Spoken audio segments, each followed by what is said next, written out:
The Wolf of Moscow, the Vasili Komaroff story. In the chaotic years following the Russian Revolution, as the young Soviet Union struggled to establish order from the ashes of the old empire, a different kind of terror stalked the streets of Moscow.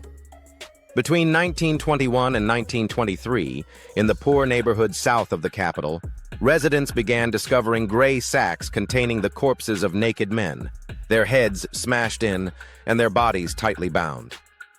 These horrific discoveries would lead to the exposure of one of the Soviet Union's first documented serial killers, a man whose crimes would earn him the nickname, the Wolf of Moscow.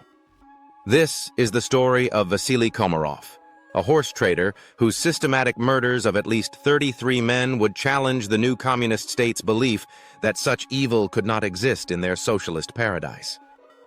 To understand the emergence of Vasili Komaroff as a killer, we must first examine the turbulent world of early Soviet Russia. The years following the 1917 revolution were marked by civil war, economic collapse, and massive social disruption.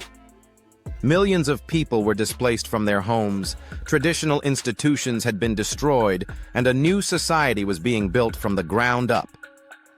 In this environment of chaos and uncertainty, life had become cheap.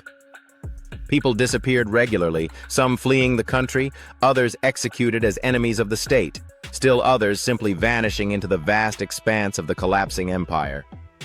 It was a perfect time for a predator to operate, when missing persons might be attributed to the general upheaval rather than criminal activity. The introduction of Lenin's new economic policy in 1921, which allowed limited private enterprise, created new opportunities for both legitimate business and criminal exploitation. It was against this backdrop of social transformation and institutional weakness that one of history's most systematic killers would begin his deadly career. Vasily Terentovich Petrov was born on January 1, 1871, in Vitebsk Governorate, Russian Empire, into a large but desperately poor family.